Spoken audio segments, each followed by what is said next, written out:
Cette émission vous est présentée par Decathlon.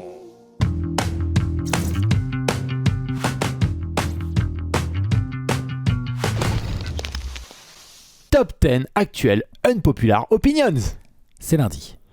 Petit lundi, tranquille, avec un petit thème. Non, franchement, moi je te le dis tout de suite, je suis que dans le positif. J'y crois pas une seule seconde. J'ai tellement hâte de ce top 10. Ça peut être très rigolo, bon petit thème. Je me souviens même plus s'il vient de nos esprits malades ou il vient d'une suggestion. Il vient de nos esprits malades. Voilà, c'est mais ça. après, je sais que certains vous demandaient les takes all time.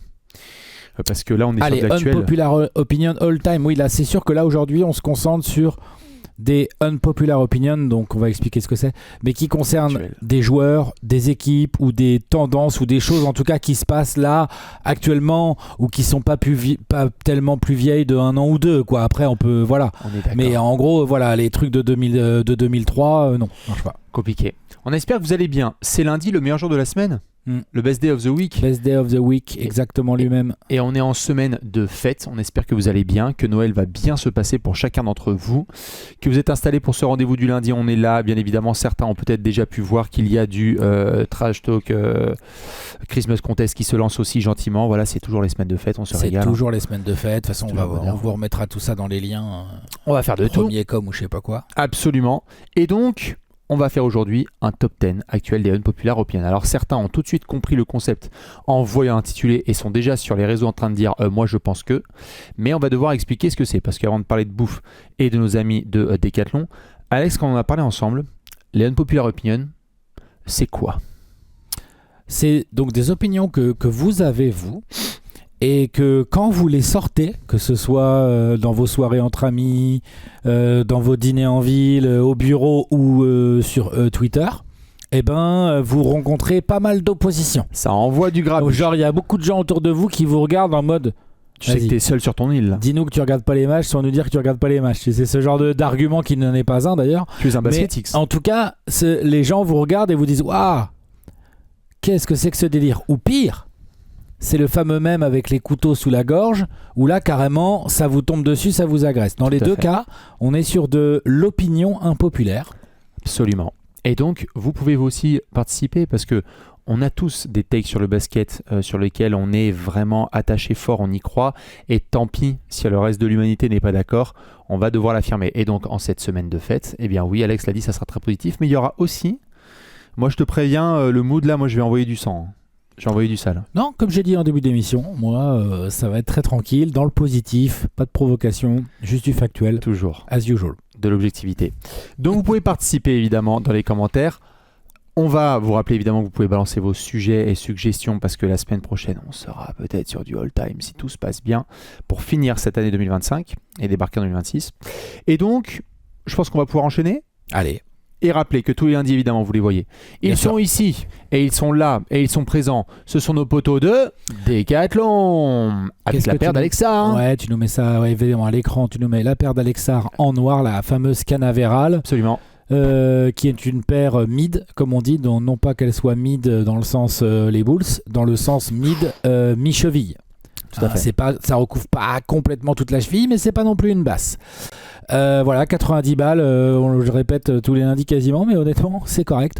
Tout à fait. C'est un rapport qualité-prix assez difficile à aller chercher. En ce moment, vous avez aussi du panier de basket. Ils sont déjà là, mais nous, on avait envie de vous en parler là, en cette période de fête. Ça se trouve, vous avez envie de... Si vous avez envie d'investir à 900 balles, pour le coup, le B900, c'est quand même... Ça rigole pas du tout, mais... Ouais, mais le produit est vraiment stylé. Voilà, il est stylé. Si vous avez un peu de place chez vous, dans votre jardin ou quoi, où vous avez une très grande terrasse, ça peut vraiment être marrant. Parce que du coup, il y a des sensations qui sont très proches du panier pro. Et ça, c'est cool. Sinon, il y a toute une gamme de paniers moins chers. Il y a même des paniers pour enfants en plastoc qui vont carrément dans la chambre du petit ou de la petite. C'est pas mal aussi, ouais. Ça, c'est cool. En hommage à nos amis les Knicks qui sont vainqueurs de la NBA Cup 2025. Alex s'est mis en bleu Knicks. Je me suis mis évidemment en orange Decat puisqu'ils ont aussi du textile avec les franchises NBA. Donc voilà, comme d'habitude, vous pouvez foncer en premier commentaire de cette vidéo et vous aurez toutes les collections Decathlon à retrouver. Ils sont avec Trash Talk tous les lundis. C'est la base. C'est la base de base. Okay, Alex, on est en période de fête. Ouais. Qu'est-ce qu'on a à table? Qu'est-ce qu'on mange? Qu'est-ce qu'on mange? Ça, c'est une bonne question. Des huîtres aujourd'hui. Aujourd'hui, Les là, huîtres. on démarre la semaine avec des huîtres. Tranquillou bilou. Alors moi, ce que j'aime bien, je l'ai déjà dit, je crois, dans l'émission, moi, ce que j'aime bien, c'est le petit vinaigre échalote. Beaucoup d'échalote, un peu de vinaigre. Voilà, histoire de saupoudrer ça gentiment sur l'huître et de manger. Sinon, nature. Je suis pas très citron. Voilà. Non. Non, mais après, chacun son truc, mais voilà. Chacun ça. Et voilà, et en général, je suis celui qui se fait niquer dans la famille, qui ouvre toutes les huîtres. Ah ouais. Ouais, souvent c'est moi, ouais. Oh, bah, Tu y a t'es toujours coupé un peu là. bah non, tu comprends, moi si je m'ouvre la main avec le piano ou je sais pas quoi, ou l'instrument de musique ou quoi, les oncles, ils ont toujours une bonne excuse, Ah tout là ça. là. Ouais, souvent je suis à l'atelier. Je suis pas forcément tout seul, mais j'en décapite de l'huître. Alex, il ouvre de l'huître, ouais, tout à fait. Moi, je vais être sur de la soupe à l'oignon, hein, bien réconfortante. On va y aller doucement, on va pas trop manger parce que là, dans quelques jours, tu connais, hein, Christmas Day. C'est pour ça que je te dis, les huîtres, tu manges que ça. C'est un bon repas déjà, les huîtres. Hein. Ouais, d'accord. C'est calorique, un truc. Je suis d'accord, dites-nous évidemment ce que vous mangez. Hein, semaine de fête, lundi midi, on est ensemble. Je te propose qu'on démarre. Et si ça te va, on parlera potentiellement de mentions honorables par la suite, mais on n'a qu'à démarrer direct en 10 parce qu'en fait, des mentions honorables sur un top 10 unpopular opinion, je sais pas, moi je t'avoue et que puis j'ai là, du mal. moi, ce qui m'intéresse le plus, c'est nous, on va balancer les opinions qui, selon nous, sont impopulaires. Ça m'intéresse de voir la réaction des gens. Je pense qu'il y a, pour le coup, on est sur un des top 10 de l'année avec Ça va cracher. Hein. le facteur objectivité, même si vous savez qu'il est très élevé ici sur ce canapé, mais n'est pas facile à tenir parce qu'il y a des opinions qui, selon Bastien, vont être impopulaires ou moi je veux être là, ouais, non, j'ai l'impression que pas mal de gens pensent ça. Donc déjà, ça c'est la première étape, tu vois. Peut-être dans la façon aussi dont on l'écrit. Et après, il y a le côté aussi, est-ce que tu es d'accord ou pas d'accord avec ce que dit le collègue ou les gens. Voilà. Tout à fait. Donc oui, les mentions honorables, on pourra les faire à la fin. De toute façon, j'ai aucune idée de ce que tu as pu mettre. Moi non plus. Et on ne s'est pas concerté. Enfin, Il y en a qui ont posé la question. Triangle. À part Triangle, tout à fait. Dernier rappel pendant que Alex écrit son 10, je le sais. Vous allez pouvoir séquencer parce que là c'est le top 10 des dingueries. Hein. C'est des takes balancés dans tous les sens. Allez-y, séquencez, sortez-les, mais rappelez le contexte. Et puis vu la longueur des trucs qu'on va devoir mettre sur les ardoises, on souhaite bon courage à Léonce pour le tableau. Ouais, t'inquiète. Allez, on va démarrer en place numéro 10 de ce top 10 des unpopular opinions. Attention, là ça va écrire, c'est vrai que... Moi je vais commencer à Los Angeles. Pas moi. Moi, je commence à Phoenix. Ok, qu'est-ce que tu nous dis? Je dis que Mark Williams est un vrai titulaire en NBA. Oh, tu démarres light. Attends, il y a plein de gens qui te disent que c'est une merde, qui défend pas. Bon là, il ferme des bouches sur son début de saison. Mais en gros, tout l'objet de mon argumentaire est de dire fallait juste qu'il parte de Charlotte. Ah, très bien. Voilà. Eh ben écoute, moi j'ai mis en 10 que LeBron il a abusé de fou malade avec sa player option l'été dernier. Et j'ai très hâte d'en reparler. Il a abusé. Tu veux dire LeBron en activant sa player option et en prenant plus de 50 patates en disant je veux gagner le titre, tout ça, on va en reparler. D'accord. Mais moi celle-là, je trouve qu'il y a beaucoup de gens qui défendent le truc, moi ça me casse les couilles. Ah ouais, c'est marrant, je veux bien voir ton argumentaire parce que moi j'ai pas du tout été choqué. Ah bah pourtant t'as tweeté de fou malade dessus en majuscule. Non, j'ai été choqué par le fait qu'ils prennent le max, mais après il y a des gens qui m'ont expliqué et du coup je comprends le raisonnement. Ah, je comprends le raisonnement, mais non, mais du coup il y a plein de gens qui comprennent le il aurait raisonnement. dû faire quoi? Parce qu'en fait moi j'avais pas bien étudié le salary cap des Lakers et en fait il apparaît quand même assez clair que même si LeBron ne prend pas sa player option et prend par exemple je sais pas moi une mid-level, à pas se foutre au minimum vet quand même LeBron non plus. Bon, et bah du coup ça change rien, ils sont au-dessus du cap et tout, ça change rien à leur capacité de recrutement quasiment. Absolument. C'est ça que je veux dire. Donc du coup je me dis, et en plus comme il est quand même encore à un niveau quand même sérieux, je te dis pas qu'il vaut forcément le max, mais il en est pas si loin en fait, même encore aujourd'hui. Et en plus voilà comment il est rentable pour une franchise, donc en fait avec le recul, avec la nuance. Voilà. Quand on a démarré, merci d'avoir démantelé mon 10 Alex. Excuse-moi, mais du coup, tu vois, c'est exactement le genre de discussion que je veux bien qu'on ait. Mais oui. Parce que toi, t'as dit sur Mark Williams, je veux bien écouter pourquoi tu dis ça, parce que quand même, il s'est fait tabasser le Mark Williams. Hein. Oui. LeBron s'est bien fait tabasser aussi un petit peu sur ça. Et toi, notamment quand t'en parlais sur Twitter, juste pour en avoir parlé avec pas mal de fans des Lakers, à aucun moment, je vais être le premier, et tu vois bien, il est en 10. Hein. Je pense que c'est blasphème de dire que LeBron James en 2025-26, il est surpayé. Parce que entre la production du mec, ce qu'il rapporte à sa franchise, ce qu'il fait, je suis pas en train de dire que 55, 100 millions, etc. Abusé dans quel sens alors? C'est en fait, à partir du moment où LeBron James, face à notamment son contrôle quand même des choses, c'est-à-dire que c'est un gars qui peut négocier pas mal de choses, et le fait que c'est un des meilleurs, si ce n'est le meilleur joueur de tous les temps, et qu'il est dans une dynamique de vouloir remporter des titres, avoir un point d'exclamation, je pense compte tenu d'autres légendes qu'on a pu voir par le passé, qu'il y aurait pu avoir d'autres décisions qui auraient été prises. Oui, il aurait pu se mettre au minimum vet en fait. Ça aurait été la grande classe. À la Duncan. Duncan, Nowitzki, Duncan, etc. ils savaient plus ce niveau-là quand ils l'ont fait quand même. Absolument. Quand Donc même. je suis pas en train de dire qu'il aurait dû prendre 500 000 balles sur la saison. Je dis juste, franchement, quand je l'ai vu se dire, bon bah... En fait, ça m'énerve un petit peu que des mecs comme LeBron qui connaissent très très bien, et ça va aussi pour d'autres, hein. C'est-à-dire que si vous voulez dire pareil pour Steph, pour compagnie, etc., c'est qu'un mec comme LeBron, aussi intelligent, aussi légendaire, qui connaît Steph, t'as raison, le système de la NBA, moi je trouve ça un peu abusé de dire les general managers, débrouillez-vous, c'est pas mon boulot, etc. Non, avec certains qui démarrent en NBA, j'entends, avec le pouvoir de LeBron, j'ai trouvé ça un peu abusé. Dis pas ça et après, essayez de vous recruter des bonnes équipes. Bravo! Notamment pour les choix qui ont été faits autour de DeAndre Ayton, Smart et compagnie. Tu vois, Jake LaRavia, ils sont bien débrouillés. Mais me regarde pas dans les yeux en me disant ma priorité absolue c'est de remporter le titre si en fait tu vas bloquer pas mal du salary cap. Voilà. Très clair. Unpopulaire de fou, je sais que je vais me faire démonter, mais c'est très bien. Okay. Je t'en prie sur Mark Williams. Et ben Mark Williams. Il y a des fans des Lakers qui sont venus au pop-up et qui sont venus me dire pareil sur LeBron. Hein. Qui sont un peu saoulés par sa player. Ouais, mais ils sont saoulés par LeBron, pas par son salaire en fait à la fin. Mais bon, quand ils reprendront une bague avec LeBron et Luka, on entendra moins de monde, je pense. Oula. Vas-y, parle-nous de Mark Williams. Mark Williams est un vrai titulaire en NBA et il est en train de le montrer. Je m'étais moi-même fait influencer ces derniers temps parce qu'il s'est un peu trop blessé, puis quand il était là on critiquait beaucoup sa défense et tout, mais force est de constater que de le voir avec un staff fonctionnel autour de lui et un bon entraîneur qui le met dans des conditions qui sont bonnes et avec les ailiers qu'il faut, ou à peu près, hein, parce qu'il n'y a pas vraiment l'ailier fort qu'il faut pile poil à Phoenix, mais il y a les ailiers qu'il faut. Je pense à Dillon Brooks évidemment, mais je pense aussi à du Ryan Dunn ou à du Royce O'Neal qui sont exactement le type de gars qu'il faut mettre, et aussi Booker qui est exactement le genre de playmaker numéro 1 qu'il faut mettre à un Mark Williams pour le faire briller en attaque. C'est quand même avant tout un pivot qui a des mains et qui est assez intelligent dans ses rôles et tout. En fait, sans être un monstre, sans être forcément le bras droit, le lieutenant qui va t'emmener au bout, par contre c'est un vrai pivot titulaire en NBA et c'est mieux que Yusuf Nurkic. Ouais, c'est mieux que Nick Richards, c'est mieux qu'Oso Ighodaro, pardon. C'est mieux que, bon, alors après Kaman Malwar, on peut pas savoir puisqu'il joue pas. Mais en gros, ce que je veux dire, c'est que voilà, si Phoenix fait ce bon début de saison, c'est un truc collectif et tout. C'est aussi parce que Phoenix, qui manquait de taille et de solidité dans la raquette et au rebond ces dernières années, bah là, ça a changé là. Ah, je suis d'accord. Donc voilà, je voulais juste en mettre une, c'est la 10. Hein.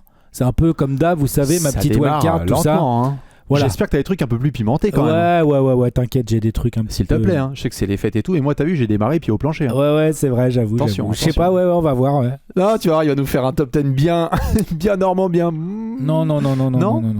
Eh ben on va passer en place numéro 9 alors. Allez, numéro 9. Alors, qu'est-ce que je pense pas. Non. Je pense même que mon top 3 va créer des débats. J'en sais rien, on verra bien. Ça va être hardcore à écrire pour les gens. Je me demande comment on va faire là dans le tableau. Ouais, moi aussi. Alors.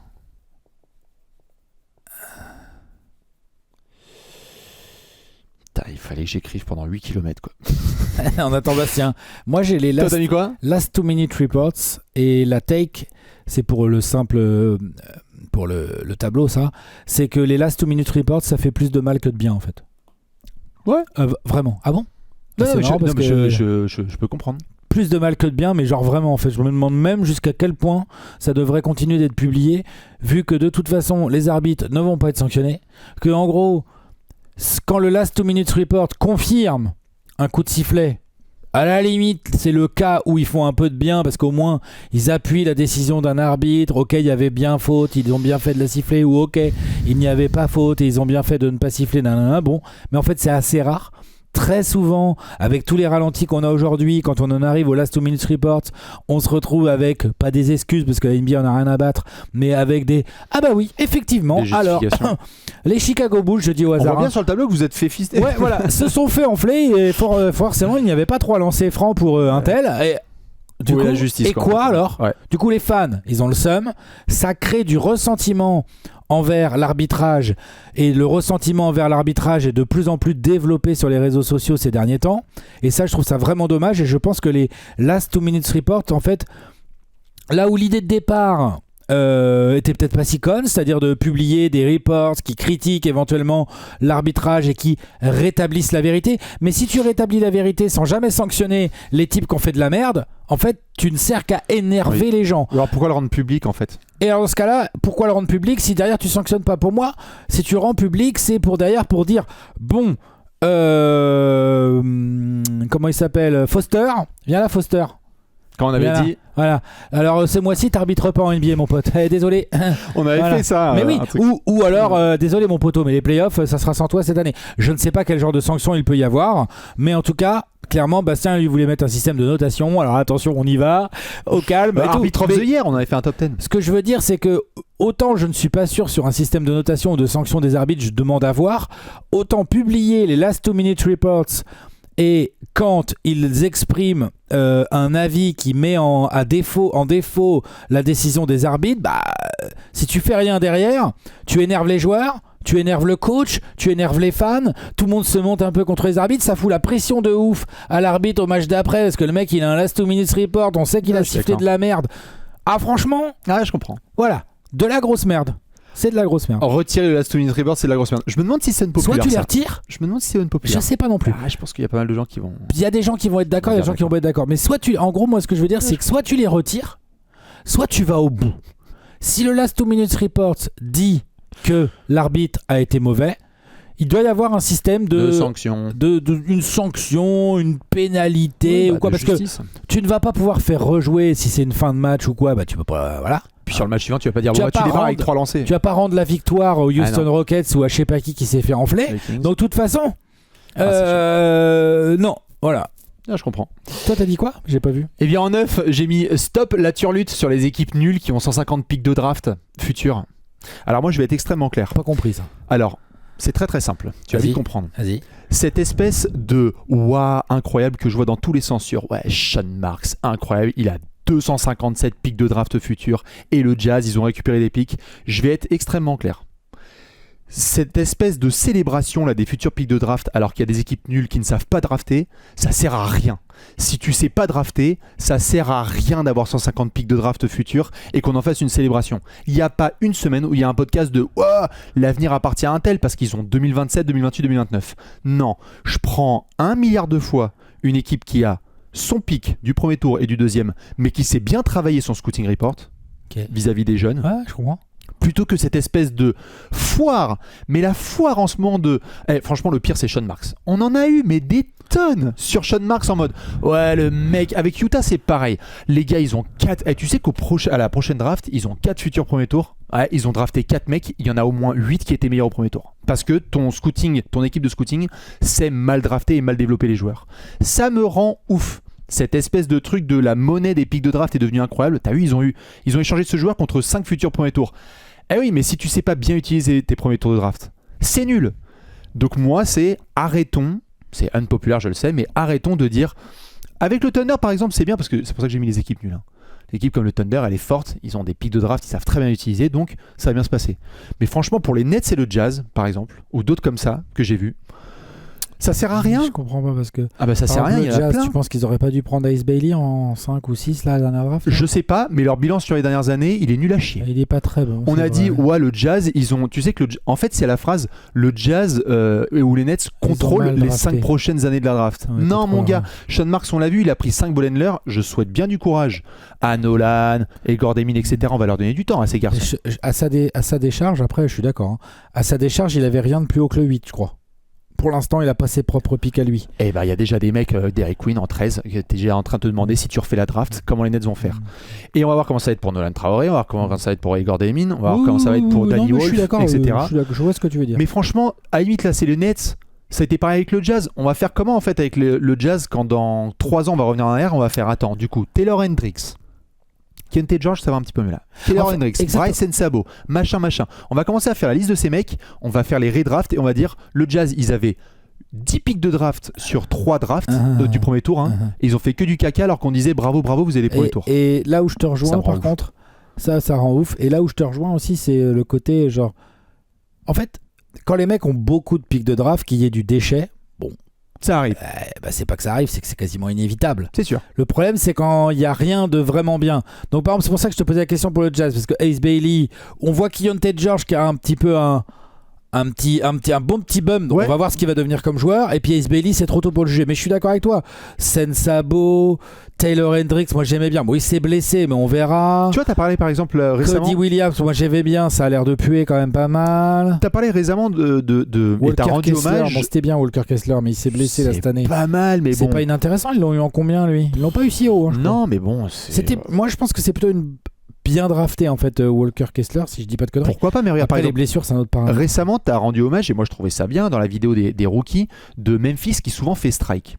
Les mecs, ils ont un pic. Draft de manière tout à fait honnête, ouais. Eh ben, je prends 150 fois ce que font les Grizzlies, où ils ont un pic, un bon joueur qui se développe bien et qui fait le travail, plutôt que des types qui envoient des cannes à pêche dans tous les sens. Surtout que non seulement pour la franchise ça se passe mal, mais il y a des joueurs qui finissent après. Mais il y a combien de ball handlers à Brooklyn? On ne sait pas qui va être développé. Non, ça je te confirme. De toute façon, on n'avait déjà pas compris le soir de la draft. Hein. Ça, on est d'accord là-dessus. Hein. Donc vraiment, doucement sur Sean Mark là-dessus parce que c'est pas bien. Doucement sur les équipes, enfin les fans qui vont dire à nous c'est incroyable, on a trop de pics de draft. Ça va? Vas-y. Ah, je t'en prie.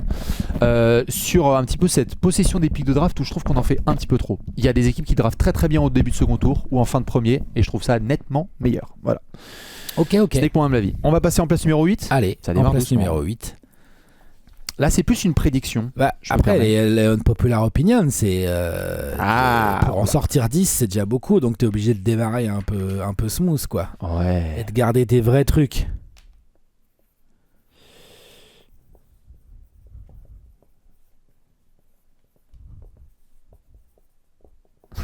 Si les gens se disent qu'il y a un problème de son, pas du tout, c'est juste qu'on est en train d'écrire. On est en train d'écrire des longues phrases. Alex, il nous a mis Zach LaVine bien entouré, et la suite de la phrase, c'est Zach LaVine bien entouré. C'est vraiment un lieutenant d'une équipe qui va loin. Je suis content parce que c'est une take bien underground et je suis d'accord, tu vois. Et on va en parler. Je vois beaucoup de gens chier sur Zach LaVine. Le mec, il a joué où dans sa carrière? Excusez-moi. Il a joué dans des Wolves horribles. Ensuite, il a joué aux Chicago Bulls. Excusez-moi, mais Chicago Bulls depuis que Derrick Rose s'est blessé, voilà. Et maintenant, il est aux Sacramento Kings. Ouais, mais alors c'est le joueur ou la franchise? Parce que quand tu commences à accumuler et qu'à chaque fois tu es au mauvais endroit... Non, il est au mauvais endroit au mauvais moment. Il n'est pas au bon endroit au bon moment comme on a pu faire. Tu sais que mauvais endroit au mauvais moment, tu sais que ça c'est un top 10 ça. Tu sais que Zach LaVine, il cause. Pendant que tu nous exposes ça, j'ai mis Tyler Hero fera pas 6 mois de plus à Miami. Alors c'est marrant parce que je crois qu'un peu plus loin, j'ai une tech sur Miami, à moins que je ne l'ai pas mise dans mes 10 à la fin. Non, je ne l'ai pas mise dans mes 10. Je l'ai finalement pas mise dans mes 10, mais j'avais pensé très très fort mettre une tech du genre le vrai problème de Miami, c'est qu'ils n'ont pas de franchise player ou même pas de lieutenant. Enfin, en gros, ils n'ont aucun top joueur, quoi. Je vois. Je vais parler après de Tyler Hero, parle-nous de Zach LaVine, du coup, qui est un attaquant de fou malade. Et pas que. Il a progressé à la création. Il a progressé à la création. Non, je parlais de la défense. Ah oui, par contre, la défense. Non, défense compliquée. Non, défense compliquée. Surtout, en fait, le vrai truc compliqué chez Zach LaVine en défense, c'est un truc qui est à cheval entre les efforts et la régularité, quoi. C'est souvent lié, hein, d'ailleurs, les deux. Hein, parce que souvent, quand t'es pas régulier, souvent, c'est que ça manque d'efforts. Et souvent, quand ça manque d'efforts, ça finit par pas être régulier. Mais en revanche, dans d'autres contextes, c'est pour ça que sur ma tablette j'ai écrit Zach LaVine bien entouré. Qu'il y ait l'erreur au début des Wolves qui ont voulu potentiellement peut-être croire en un franchise player ou un truc comme ça, bon, ok.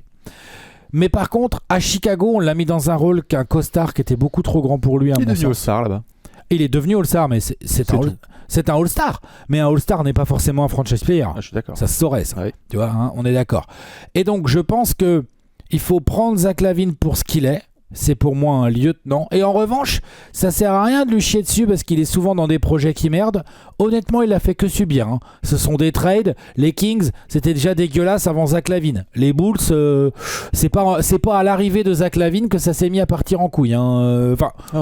Et les Wolves, pardon, mais le palmarès n'était pas tellement meilleur avant ou après Zach LaVine vu qu'il n'y en a pas. Celle-là, c'est facile. Ou quasi. Non mais, pardon, mais c'est vrai. Et donc, c'est même pas un joueur que je chéris particulièrement, moi, Zach LaVine, parfois il m'énerve et tout. En revanche, qualité de scoring, qualité de drive, qualité de choix offensif quand il s'agit de mettre un ballon dans un panier. Il shoot bien, il a progressé, je maintiens, à la passe. Il est capable de jouer dans deux types de pace. Sur demi-terrain, Zach LaVine, pas de problème, peut même jouer off-ball et tout. Et en transition, Zach LaVine. Donc, même après ses blessures et tout, ça reste un joueur qui court vite, qui saute. 31 ans. Ouais. Moi, c'est ça ma question, c'est est-ce qu'il peut... Ah bah ça commence à être un peu tard. Hein. Est-ce qu'il peut rejoindre une équipe bien compétitive et être un bon contributeur d'une équipe moi je pense que encore aujourd'hui, là, à l'âge qu'il a, Zakos, 30 piges Zakos, bouge pas, est-ce que c'est 30 piges? Je regarde juste la date de naissance. Oui, c'est ça, il aura 31 en mars. Je pense qu'il est encore tout à fait en capacité physique et athlétique de jouer des saisons, plusieurs saisons et tout, et que s'il avait la chance par bonheur de se faire trader des Kings et d'atterrir dans un projet plus sain, plus équilibré, où son rôle est clair et il a un vrai franchise player à côté de lui, eh ben ouais, je pense qu'il pourrait, je sais pas. Après, des franchise players en NBA, il n'y en a pas vraiment un par équipe. Hein. Donc voilà. Mais tu vois, genre, on a souvent dit Milwaukee, Giannis, il lui faut un extérieur qui sait faire beaucoup de choses en attaque. Alors on lui a mis Lillard, hein. Il a pas eu de peau, ça s'est jamais bien passé. Lillard, voilà, il avait peut-être plus envie d'être à Miami, ensuite il s'est blessé et tout machin.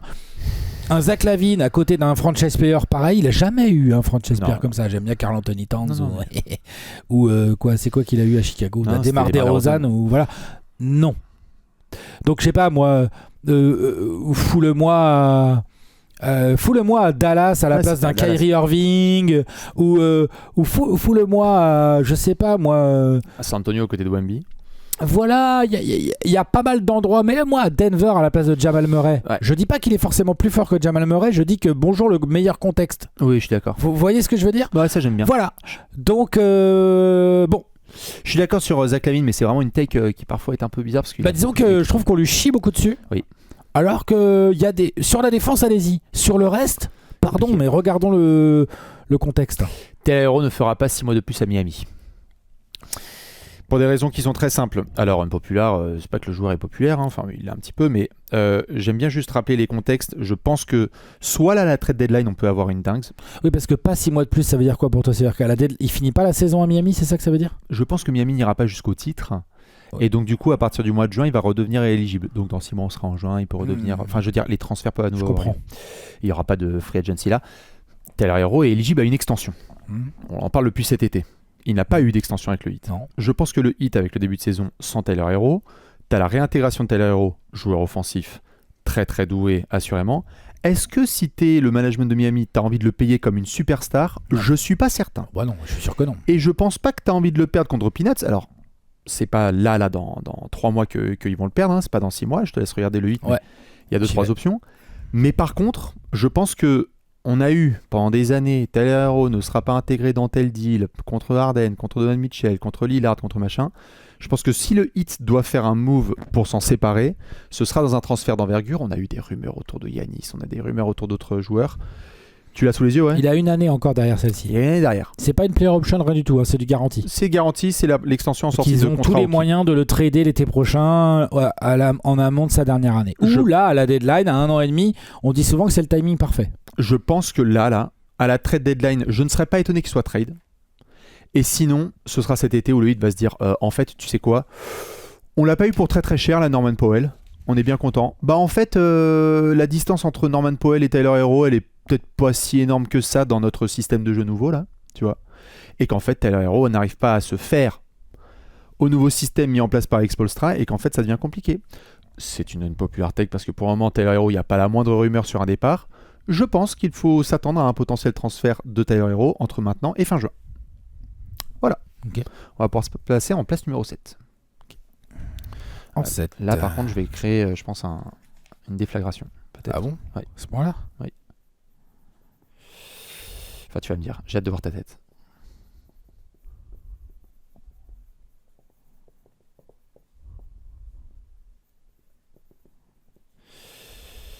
On va être toujours sur la dynamique transfert. Un populaire take de Alex. Dis-nous tout. Je pense que Giannis Antetokounmpo, dans toutes les aires, il serait genre top 5, top 10. Ah, t'as mélangé avec du all-time? Un petit peu. En fait, c'est une tech actuelle parce que c'est un joueur actuel. Et vraiment, ces derniers temps, j'ai vu beaucoup trop de critiques sur lui, que ce soit sur sa défense, sur son jeu offensif, même sur son leadership, allons-y, soyons fous, et tout. Je pense que Giannis Antetokounmpo, tu le mets dans n'importe quelle époque Par du contre, c'est basket. place 7, excuse-moi. Il est... Comment ? C'est place 7. Ah pardon. Non, je t'en prie.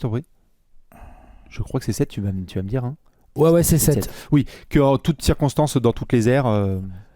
Dans toutes les ères, n'importe lesquelles, et je choisis bien Giannis exprès, parce que ça va me dire, il a pas de shoot et tout. Oui, c'est vrai qu'il est pas très bon au shoot, c'est clair. Hein, il a dû toucher, entre guillemets. Il sait faire énormément d'autres choses. Les qualités naturelles, athlétiques, le feeling pour le jeu, le leadership, la façon qu'il a de scorer. Le mec a pas de shoot, mais met 30 points par match, donc je vous laisse déduire de s'il est bon ou pas au basketball. Donc voilà, je pense que dans n'importe quelle ère, Giannis Antetokounmpo serait pas juste un All-Star machin et tout, ce serait un des... J'ai dit 5-10 que je prends zéro risque, mais si vous avez envie de dire il est top 3 de n'importe quelle ère, ouais, je suis chaud. Ouais, j'entends. Et même l'ère des années 90, là où il y a du monde dans la raquette de partout. Hein. Ah, bien sûr. Pas que les années 80, hein, les gars. Hein. Non, tout le monde. Je suis d'accord. Partout, tout le temps. Je pense que ça va être assez drôle parce que j'ai une take sur Giannis. Ah bon ? C'est marrant ça. Vas-y. Je lâche pas 4 futurs premiers tours de draft contre Giannis aujourd'hui. Dans un transfert. Comment ça ? C'est-à-dire, toi, tu voudrais moi, avoir Atlanta, Giannis dans ton Antonio, équipe. Je suis n'importe quelle équipe, je lâche pas 4 premiers tours de draft. Pourquoi ? Parce que tu viens de dire que les pics de draft, fallait savoir s'en servir, ou peut-être mieux avoir Giannis dans ce cas-là. J'y viens. D'accord. Giannis, 31 piges. Ok, ouais. Oui, ça va encore. Hein. Ça va très bien. Je me pose la question sur la suite de Giannis dans la NBA avec son registre de jeu et avec le corps qui va forcément un petit peu changer. J'ai mes interrogations. Je comprends. Donc déjà de base, tu dis que son prime est peut-être un petit peu derrière ou en tout cas vers la fin quoi. Je pense que entre ça, le fait que Giannis, je suis juste curieux de voir comment la deuxième partie de la carrière de Giannis, c'est-à-dire la trentaine, avec un jeu qui a été hyper physique, athlétique, avec des premiers pépins de blessure, là ça fait quand même combien de playoffs là qu'on voit qu'il y a des soucis avec sûr, le dos, tête, épaule, les genoux, pieds, là c'est la cheville, c'était quoi ? C'était le mollet là ? Ouais. Attention. Donc déjà sur la deuxième partie de carrière de Giannis, rien à dire, le mec c'est un joueur comme tu l'as dit all time, je suis d'accord avec ta take, dans toutes les aires il n'y a pas de souci, etc. Juste s'il faut hypothéquer sur un joueur sur sa deuxième partie de carrière, attention, j'ai des réserves. Et par rapport au pic de draft, je viens d'en parler, il faut faire attention à les utiliser. Il y a eu des inflations de fous furieux il y a quelques années avec Rudy Gobert, 7 pics de draft, Desmond Bane et tout, etc. Je sais, il y a des gens qui vont me dire « Ah, gna gna gna, tu lâches 4 pics de draft contre Desmond Bane et tout ». Il y a eu une inflation, je pense que ça va baisser là, qu'il y a des franchises qui vont se dire avec le nouveau CBA, on ne peut pas faire n'importe quoi. Et donc, je pense qu'il ne faut pas être choqué si dans un futur transfert de Giannis, c'est plus des joueurs qui sont échangés et que c'est compliqué pour les Bucks de récupérer beaucoup de futurs premiers tours de draft. J'avoue que je suis pas d'accord. Ouais, bah oui, c'est populaire de toute façon. Dans le sens où je pense que là, tu es encore dans une période où Giannis est suffisamment fort en fonction du contexte que tu as dans ton équipe. En gros, si tu as une équipe prête à gagner au quasi, ouais, moi je les mets les pics si je les ai. Parce que j'ai une équipe prête à gagner au quasi et je l'améliore avec Giannis Antetokounmpo, le meilleur two-way de la ligue. Bah ouais.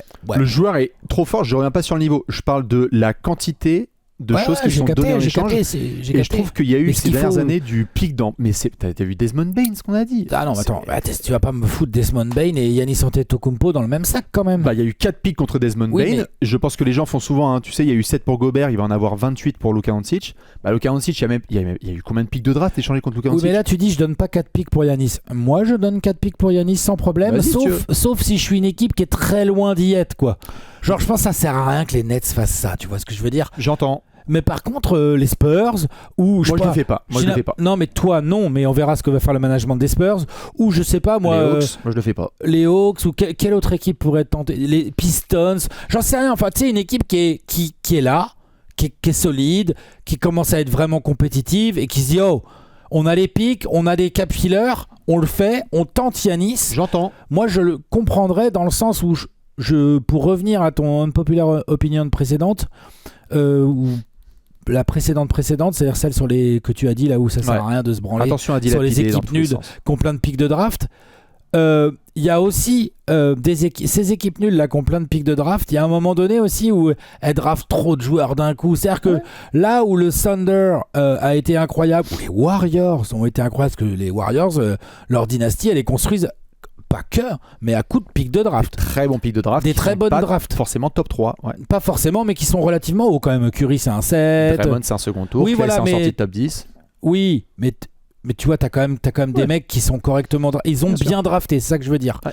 Et l'autre façon d'utiliser tes pics de draft, ça peut être aussi d'en réunir plusieurs pour choper un gros joueur.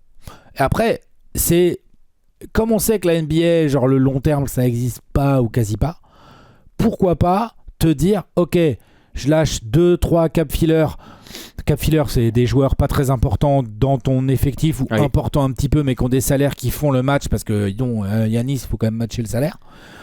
Et je lâche des pics de draft pour que Milwaukee accepte parce que tout de suite ils sont peut-être contenders, je passe à favori ou parmi les favoris parce que j'ajoute un ouf quoi.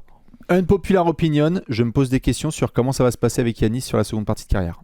Vraiment. C'est pas la même unpopular opinion. Ça veut donc dire que la monnaie qui est donnée en échange, je pense, va être discutée, on va voir. Je suis d'accord, mais tu crois pas que sur les 2 prochaines saisons, Giannis c'est un joueur dominant quoi qu'il arrive ? C'est un joueur dominant quoi qu'il arrive. Voilà. Je pense juste que si aujourd'hui je devais échanger des choses, ce serait pas forcément 4 pics de draft. Ok, mais je mettrais des joueurs, tu vois, quand il y a des rumeurs autour de... Tu mettrais des joueurs plus forts. Ouais. Tu sais, quand il y a des rumeurs autour d'Atlanta, ça me parle de Trae Young, Zachary Zaché et tout. Allez-y, mais les premiers tours de draft...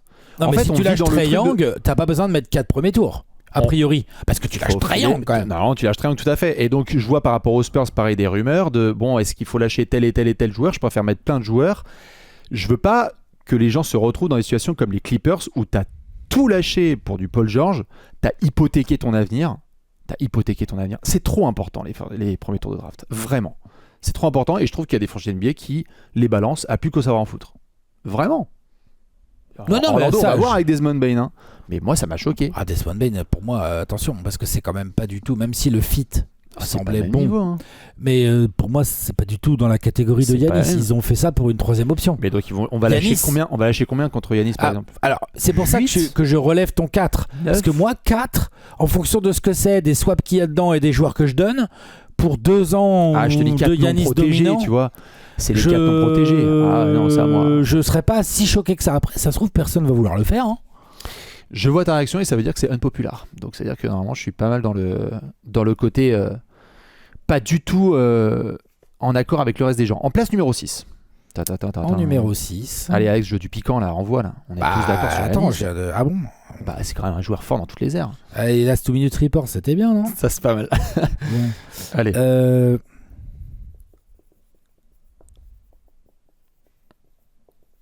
Tac.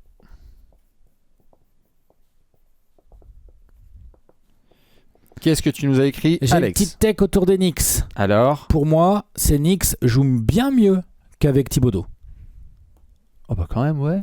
Ah bah non, putain, j'arrête pas de voir partout gna. Donc toi-même tu dis la défense, tout ça. La défense, oui, c'est sûr. Mais en attaque, la défense, elle est pas moins bonne. Elle est pas moins bonne. C'est juste les joueurs.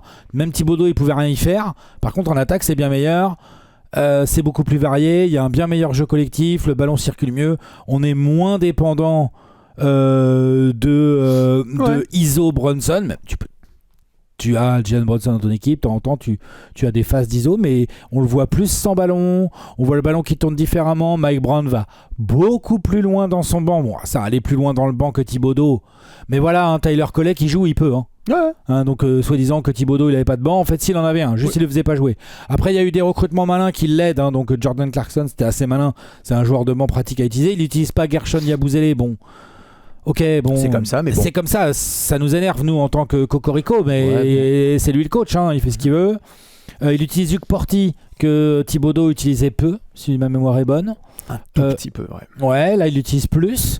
Bon, aussi parce que Mitchell Robinson, c'est pas facile de le faire jouer longtemps.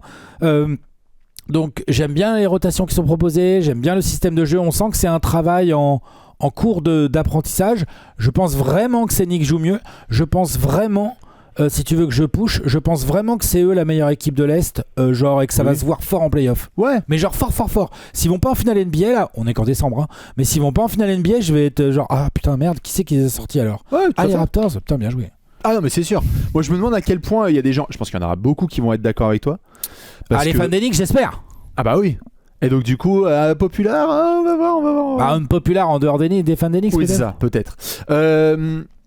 Le GM est la deuxième personne la plus importante d'une franchise NBA. C'est qui la première ? Le franchise player. Bon, je pourrais être d'accord avec ça. Donc tu veux dire par là que... Souvent, quand on célèbre les équipes qui sont championnes, on oublie complètement le GM, on le cite en aftermath, etc. Moi, aujourd'hui, si je construis une franchise, la première personne que j'essaie de trouver, c'est ma star. Surtout ensuite, c'est mon décisionnaire. Je parle même pas encore du coach, je parle même pas encore des lieutenants, je ne même pas encore de quoi que ce soit. Les general managers, regarde Golden State depuis que Bob Myers est parti. Regarde Brad Stevens depuis qu'il est devenu le directeur GM, président des opérations basket. Oui, le boss du sportif. Le boss du sportif. Regarde Détroit, ce qui se passe depuis qu'ils ont tout changé. Le GM dicte tout. Le GM, c'est lui qui... Comme l'a dit Michael Jordan, hein, c'est pas le GM qui met les paniers. Je vais pas commencer à dire que c'est le GM qui score des points et qui défend, attention. On n'empêche que sans Jerry Krause, je veux bien voir la carrière de Michael Jordan. Exactement. Et donc je trouve que souvent, on oublie totalement les gars qui font ces décisions-là. Alors que pour moi, c'est... Aujourd'hui, une breaking news entre un transfert d'un joueur NBA et la breaking news d'un changement de general manager, moi parfois je suis plus chamboulé par un changement de general manager. Ça dépend du transfert, mais oui, je vois ce que tu veux dire. Franchement, il y a des changements de general manager où je fais genre... Ouh là là là là là, on sait déjà que dans 18 mois il va y avoir des dingueries. Je suis d'accord, mais oui, je vois. Oui, non, c'est pas très. Les GM souvent c'est un peu mis de côté. Oui, c'est un peu trop mis de côté. Dans l'organigramme, c'est la deuxième personne la plus importante. Et d'ailleurs, les proprios, comme ils laissent les décisions du sportif au GM, d'ailleurs les mauvais GM ou les GM qui en tout cas font des erreurs, sont souvent pas assez vite pénalisés. Souvent on commence par faire des transferts de joueurs, ensuite on vire le coach quand ça marche pas, et on en arrive au bout du bout au GM, alors qu'en fait, si on suit ce que tu viens de dire, en fait on devrait, quand c'est de la merde et que ça enchaîne les mauvaises saisons et qu'on dit ouais l'équipe, il n'y a aucun fit et que tu changes un coach ou deux, très très vite on devrait dire hey Monty McNair. Exactement. C'est ce qu'ils ont fait, non ? Mais bien sûr. Les Kings. Je pense qu'il y a... C'est pour ça que je dis ça. Il n'y a rien de plus sismique à Dallas que le mot Nico Harrison. Depuis un an et demi. Bah alors là, dis donc, c'est quand même un cas très particulier. C'est un cas très particulier. Mais d'ailleurs, je vais parler des Mavs dans mon podium. Bah, très bien, mais alors la seule chose que je voulais discuter avec toi, c'est GM ou proprio. Parce que tu vois, toi par exemple, Matt Ishbia, putain, il y a un avant-après. Hein. Voilà, vache. Toi, quand t'as Ishbia qui est arrivé, je suis désolé, mais t'as pris ton ticket aller et sans retour pour le Mordor. Ah, le proprio, c'est chaud. Le proprio, c'est très très chaud. Mais je trouve que le GM est plus important. Après, moi, j'aurais tendance à mettre le proprio devant. Plus important, je veux dire. Dans le sens où... c'est lui qui dit si on va dans la taxe. Les proprios un peu... Ouais, puis le pognon vient de lui. Le proprio pas trop interventionniste. C'est-à-dire que le rôle du proprio doit être de... Oui, il faut s'y connaître un peu et en même temps, il faut laisser les mecs mis à des postes bien précis faire leur boulot.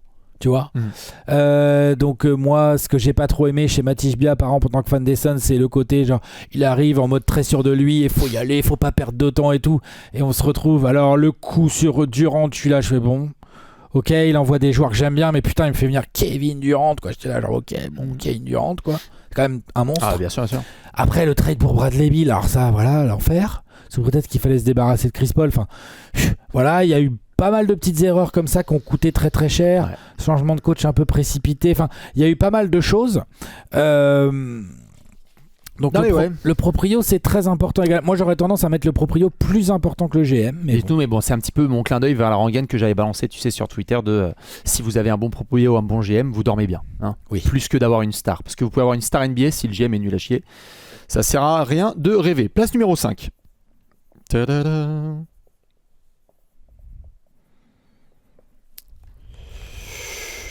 Là, il va falloir pas mal écrire aussi, hein. Mais je sens que ça va faire plaisir à mes fans des Kings, dont tu as parlé avec Zach Lavine.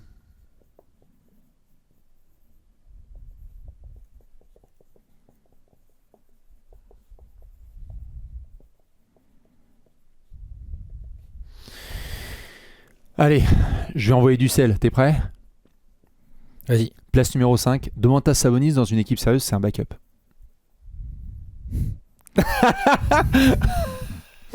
Non, je suis pas d'accord. Ah bah c'est unpopular, mais t'inquiète que si. Non, unpopular, je sais pas, mais en tout cas, moi je suis pas d'accord. Allez, Trae Young, tu nous as dit quoi ? Trae Young, j'ai dit les Hawks seront meilleurs. Donc avec Trae Young, les Hawks seront meilleurs. Je vois trop de choses de genre ça y est, bah tu vois, on en parlait là, les Hawks, ils pourraient filer Trae Young pour Giannis. Je te dis pas qu'il faut pas filer Trae Young pour Giannis. Encore que le poste de Giannis et le fit de Giannis avec Jalen Johnson va être pas si simple que ça. Chez les Hawks, tu trouverais sûrement, mais relou. Pas si ça t'oblige Jalen Johnson à se décaler un peu, à se taper des mecs plus petits, plus rapides là en défense. Déjà qu'en défense, il est pas... T'améliores ta défense, mais bref.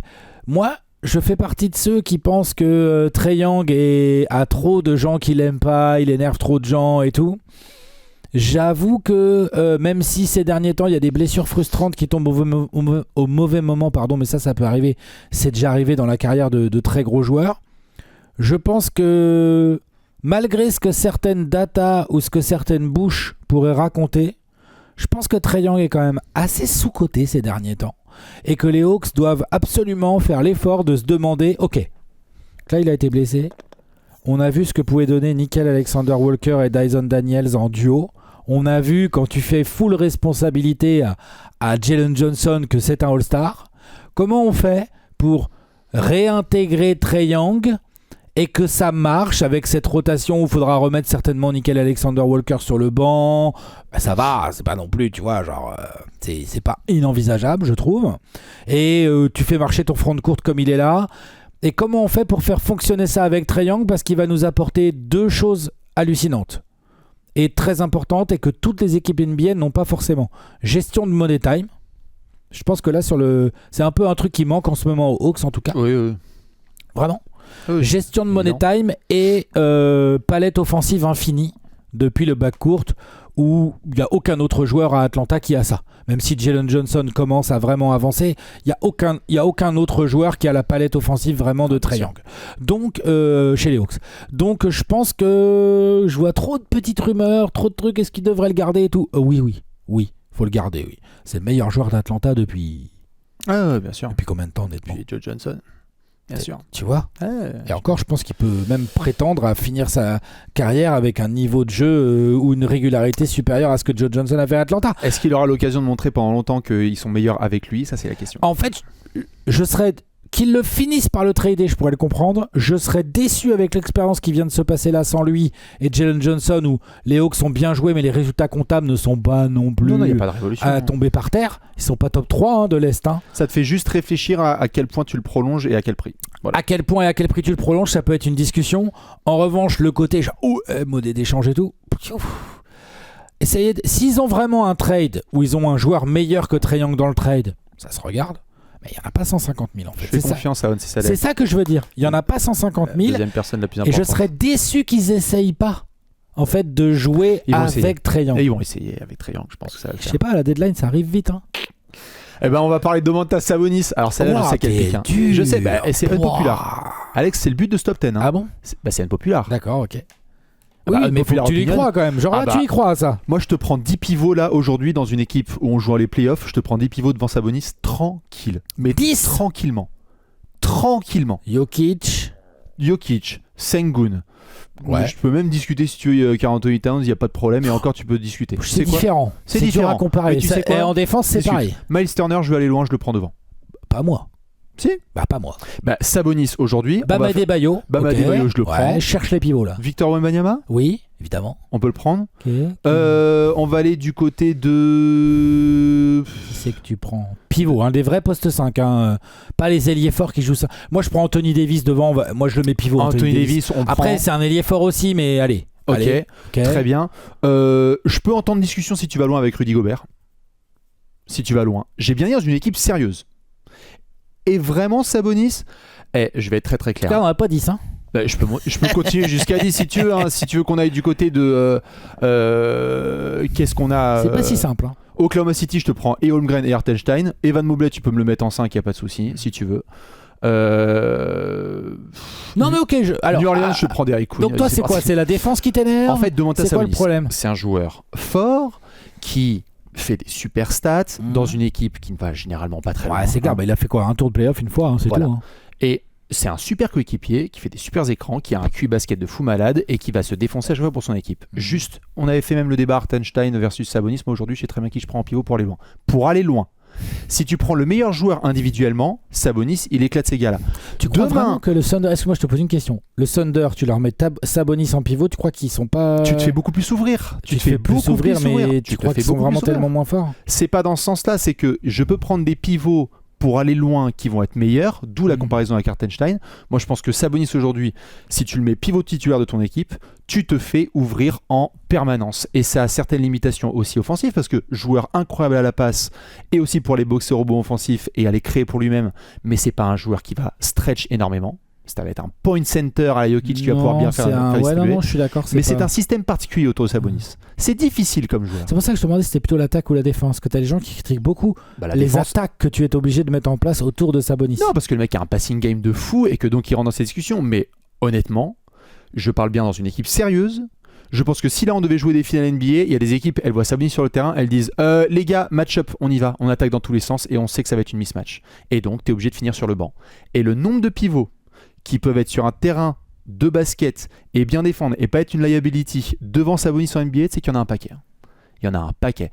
Je le redis, Sabonis individuellement, c'est un joueur qui met beaucoup de mecs à l'amende. Dans une équipe qui est sérieuse et qui donc doit jouer des deux côtés du terrain, j'en prends une tornade devant lui. Et ça, c'est pour mes fans des Kings. Qui ont déjà pris tarif avec Zach LaVine, tiens. Ça leur fera les gencives pour les... Bah là, c'est plutôt pour Sabonis que les fans des Kings, quelque part, tu justifies un peu. Moi, je trouve qu'il n'est pas aidé par les Kings, quoi. Mais bah bon, ouais, mais après... Avant, c'était bon. Indiana, c'était pas mal, mais bon, on va voir. J'ai du mal. J'ai du mal. Ah oui, c'était quoi ma tech exacte ? De toute façon, moi, je suis venu pour la jugulaire.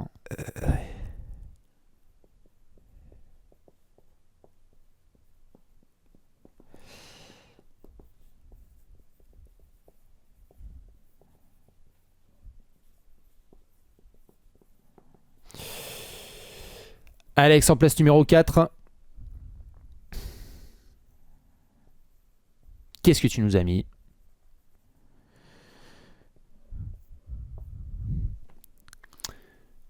Je pense que ces derniers temps, avec toutes les histoires Clippers, je pense que là, pour le coup, il y a, et c'est rare que vous m'entendiez dire ça, ah si, je pense qu'il y a un gros disrespect sur James Harden. En fait, il y a un gros problème d'appréciation. Le leader est dégueulasse, mais ne pas tout mélanger avec le joueur. Ouais. Ah putain. Quand tu trouves ? Ah ouais. Je pense qu'il y a plein de gens on qui glorifie Tracy McGrady tout le temps, là. Ouais. Du coup, James Harden, quoi, il est beaucoup plus fort quand même, non ? Bien sûr. Alors. Ah bon ? Ah bah oui, quand même. Non mais Gérard Bron, t'es d'accord ? Ah bah bien sûr. Ok. Non, je pense qu'en fait sur Harden, enfin tu vas me dire, mais sur Harden, je pense que les gens, la plupart, respectent le joueur incroyable qu'il est techniquement, offensivement, tout ce qu'il a pu produire à fond, qu'à partir du mois de mi-avril, début mai, on commence à avoir des doutes qui se confirment, mais que sinon ça n'empêche pas la grandeur de ce mec. Toi tu penses qu'il n'est pas assez apprécié par ce qui se passe aux Clippers ? Non, donc là ça a remis en valeur des choses qui sont sorties et on se pose des questions. Il y a des rumeurs comme quoi c'est Harden qui voulait pas de Chris Paul et tout machin. Genre ce que tu veux dire c'est que c'est le 3e meilleur arrière de tous les temps. Il y a qui devant ? Mais devant ou derrière Kobe, pardon. Non mais c'est le fameux débat avec Wade, il y en a plein qui discutent de ça en ce moment, mais bon. Oui, il y a quand même Jerry West aussi dans cette discussion, ou on le met chez les meneurs, Jerry West. Je te laisse. Non, mais je suis pas en train de faire un classement au time. Je dis que là, aujourd'hui, parce qu'il commence à vieillir, parce qu'il est dans une équipe qui perd, parce qu'il est mis en première ligne sur une histoire un peu horrible horrible, bien dégueu autour de Chris Paul, ou pardon, mais à la fin, c'est pas lui qui prend la décision de virer le joueur. Hein. Après, peut-être qu'il a poussé, hein, moi j'en sais rien. Je trouve qu'il faudrait quand même faire attention à ce qu'on se retourne pas et qu'on se dise pas putain il a pas été apprécié à sa juste valeur le mec. Oh je pense qu'il va l'être, tu crois ? Ah ouais. Moi je pense qu'il va être bien apprécié au final Harden. Il y a quand même une énorme fanbase derrière lui et ils ont bien raison. Oui, sa fanbase il joue pas forcément que en sa faveur hein, parce qu'à être trop relou aussi du coup tu fais détester ton gars. Hein. C'est sûr. Tiens un petit message. J'aurais pu mettre ça comme tech. La fanbase de Harden est tellement relou que du coup on déteste Harden. Bienvenue dans le top 10 mon Alex. Voilà, ça c'est bon ça. Ouais, c'est ça en fait ma tech. Harden pas assez apprécié. À cause de sa fanbase. Et de son leadership dégueulasse quand même le joueur c'est une catastrophe au niveau leadership et au niveau t'effaces la parenthèse, tu mets fanbase. Ouais c'est ça exactement. Je mets fanbase. Et ben écoute, en 4 j'ai hâte de voir ta réaction parce que j'ai mis c'est devenu quasiment impossible de critiquer Jokic et je trouve qu'il y a un 2 poids 2 mesures. Ah bon? Oui. Pour trouver, il y a plein de gens qui critiquent Jokic. Tu trouves? Ah ouais. Il y a même des gens qui lui filent pas le MVP alors que c'est le meilleur joueur de la ligue. Ah bah excuse-moi. Oui, bon, après, tu peux être deuxième, c'est déjà très bien. D'accord, c'est le meilleur joueur de la ligue, ça doit le faire chier le deuxième. Enfin lui non, il s'en fout, il va faire des courses de chevaux, mais Moi, mais je remarque juste une chose sur Jokic. Le joueur est légendaire. On refera des Confirme. Top 10, top 15, top 10 de tous les temps. Il n'y a pas de souci. Ouais, tout à fait. On va en parler tout à l'heure. Le joueur est incroyable. Les responsabilités offensives sont folles. Ouais. Le mec fait des trucs qu'on n'a jamais vus et moi, je prends un plaisir mais absolu à regarder ce mec. Virgule. Mais j'étais étonné l'autre jour de voir par exemple, comme c'est arrivé fréquemment, que quand Wemby se retrouve devant un micro et qu'il dit par exemple, bah moi je trouve que Jokic c'est le meilleur joueur offensif de la planète, mais aujourd'hui je pense que le meilleur basketteur de la planète, donc des deux côtés du terrain, c'est Giannis, Shai, et ensuite ce sera moi quand je suis sur le terrain. Le mec s'est pris une douche sur la gueule que je ne comprends pas. Que je ne comprends pas parce qu'il y a un espèce, je trouve, de deux poids deux mesures avec Jokic, et par deux poids deux mesures, je veux dire, le mec est tellement génial et extraordinaire sur ce qu'il fait, que si tu en viens à le critiquer sur certains points, on te sort soit des stats avancées dans tous les sens, tu sais que lui, machin, un truc, bidule, chouette, soit le manque de coéquipier, tu sais qu'il est pas assez. En gros, il y a tout le temps une parade au fait de critiquer Jokic, je trouve. Il y a plein de gens, et encore une fois, je le redis, le joueur est absolument génial, mais quand tu t'exposes à des critiques de Jokic, moi j'ai essayé une ou deux fois de dire, les gars, attention, la Finlande, c'est quand même pas le pays le plus extraordinaire du basket. Les mecs, ils voient Jokic sur le terrain, ils le ciblent en défense. Tu te fais tout de suite prendre par une armée de « Oui, mais regarde ce qu'il doit contribuer en attaque, regarde ce qu'il doit faire, ouais, mais il est mal entouré, etc. » Alors qu'on a fait le même raisonnement pour d'autres garçons, Slovènes par exemple, qui eux par contre en ont pris plein la gueule. Jokic est ultra protégé et couvert, notamment parce qu'il est en train de faire 5-6 années là absolument mythiques en NBA. Mais ouais, je trouve qu'il y a un deux poids deux mesures sur la critique de Jokic. Vraiment. Personne ne dit que c'est un joueur moins bon que ce qu'il est quand tu me parles de MVP. Le mec il est tout le temps podium et il devrait d'avoir 5 MVP de suite là si tu veux. Rien à redire là-dessus, tu vas nous en parler après en numéro 1. Mais dès qu'on aborde le sujet défensif, j'étais choqué là avec Wemby. Il a dit c'est le meilleur joueur offensif du monde et les gens ont commencé à dire « Ouah, Wemby, comment tu lui manques de respect? Le mec t'a collé 39 points et 15 rebonds sur la gueule. » Réfléchissez s'il vous plaît. Il a dit que c'est le meilleur joueur offensif au monde. Est-ce que Jokic aujourd'hui, il fait partie des meilleurs two-way de la NBA? Non. Et si je dis ça, tu vas voir dans les commentaires, il y en a qui vont me dire « Ouais mais Bastien, comment t'abuses? Regarde les matchs des Nuggets. Le mec il a tellement de responsabilités offensives. Tu veux qu'en plus ce soit Hakeem Olajuwon en défense? » C'est pas ça, c'est juste on évalue Jokic, on fait certaines critiques et ça devient compliqué de les tenir. Il est ultra protégé. Ah ouais. Okay. Ouais. Donc par les fans en fait. Enfin par les observateurs, ou les fans quoi. Absolument. Je suis pas capable de lister sur les 4 dernières années 3 critiques qui ont été faites sur Jokic où les gens se sont mis d'accord. Alors que pourtant il y en a d'autres dans des mêmes registres, défensifs notamment, où en fait les mecs se sont fait ouvrir la gueule. Je dis pas que c'est un plot. Peut-être aussi que sur les matchs cruciaux il a su sortir les doigts en défense. On va demander à la Finlande. Oui, la Finlande, c'est vrai. Non, c'est vrai. Et il y a des matchs de play-off aussi où il y a certains qui se sont bien amusés. Avec l'équipe nationale, dans l'ensemble, c'est pas ouf. Donc, à part au JO, où voilà, c'était quand même. Genre là, on avait dit la Serbie, elle devait gagner. Le mec, on l'a commencé à critiquer en disant oh là, t'as eu une horde de gens qui ont fait ouais, mais les gars, regarde les responsabilités qu'il a et tout. Moi, je trouve c'est pas pour nier ce qu'il fait, mais je trouve que parfois on devrait y aller un petit peu plus aussi sur Jokic. Voilà. Un peu de deux poids deux mesures sur le Joker. Si je peux me permettre. En unpopular opinion. Puisque là, je sais que ça va partir dans tous les sens. Place numéro 3. Alex, qu'est-ce que tu nous as mis en 3? Oh là là, ça pareil, je vais me faire des amis, tiens.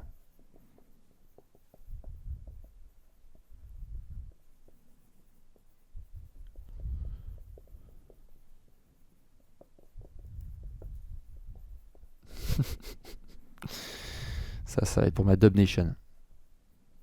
Toi, tu seras dans quel coin, Alex? Dans le Texas. Ouh.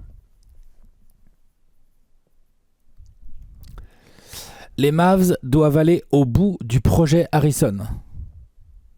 Quoi? Nico Harrison a eu raison de faire le trade? Non. Vas-y Alex, affirme-le. Le mal est fait. Le mal il est fait. Ouais. Et Doncic il va pas revenir. Enfin, oui. Peut-être plus tard quand il sera vieux. Donc maintenant, j'entends trop parler de oui, Kyrie, il revient, il se remet un peu en forme, bim, on le trade. Oui, Anthony Davis, on espère qu'il va pas se blesser, comme ça on le trade. Non. Je pense que les Mavs doivent aller au bout, et ben c'est comme ça, c'est triste, mais ils doivent aller au bout du projet Harrison. Autant j'ai détesté le trade de Nico Harrison, parce que pour moi, trader Luka Doncic, c'est une hérésie totale, c'est anti-basketball. Bon, ça, on est tous d'accord. Je pense que personne va venir me voir là-dessus. Autant, je n'étais limite pas d'accord avec son licenciement, ou en tout cas les raisons invoquées par ce proprio tout pourrave là qu'ils ont, les pauvres fans des Mavericks maintenant. Oui, les résultats... Dumont, c'est ça, Patrick Dumont? Ouais. Les résultats, ils sont dus au fait que tout le monde était blessé en début de saison. Faut arrêter de déconner. L'équipe est sérieuse. L'équipe, malgré le marasme de merde, elle joue quand même. Quand tu regardes les Mavs jouer, ça joue. Ça joue pas très bien sur le début de saison, ça va un peu mieux maintenant. Ils ont un super rookie, un rookie incroyable. Bon, mais faut voir dans quel merdier il arrive, le gars. Kyrie n'est toujours pas revenu. Anthony Davis, il a joué quoi? La moitié des matchs encore, à tout péter. Donc, et là, il revient petit à petit. On voit bien d'ailleurs que du coup, tout de suite, comme par hasard, PJ Washington est blessé. Enfin, il manque vraiment des joueurs importants. Donc toi, c'est attention, ne transférez pas tout le monde, on doit aller jusqu'au bout de la vision? Oui, la vision, oula, j'ai dit le projet, hein, parce que vision, on verra si on a une. Ça dit que la vision Harrison était bonne. En tout cas, je dis qu'il y a un projet qui est sur une base bizarre, hein, pour être très poli, une base dégueulasse du trade de Doncic, mais qui par contre derrière aboutit en une équipe très sérieuse, je pense. Si elle arrive à jouer ensemble et qu'on lui laisse un poil de temps. Je serais très déçu, et pour Dallas et pour leurs fans, que ça retrade la direction. Tu vas être ready pour faire quoi?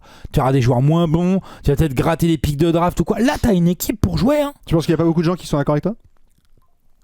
En tout cas, vu que si j'en crois toutes les rumeurs de trade, sur les rumeurs, toutes les implications qu'on voit de Anthony Davis ou du PJ Washington et les Mavs, ils ont plein de contrats à transfert. Non, garde-les, laisse jouer, laisse se développer. Max Christie, il est pas dégueu.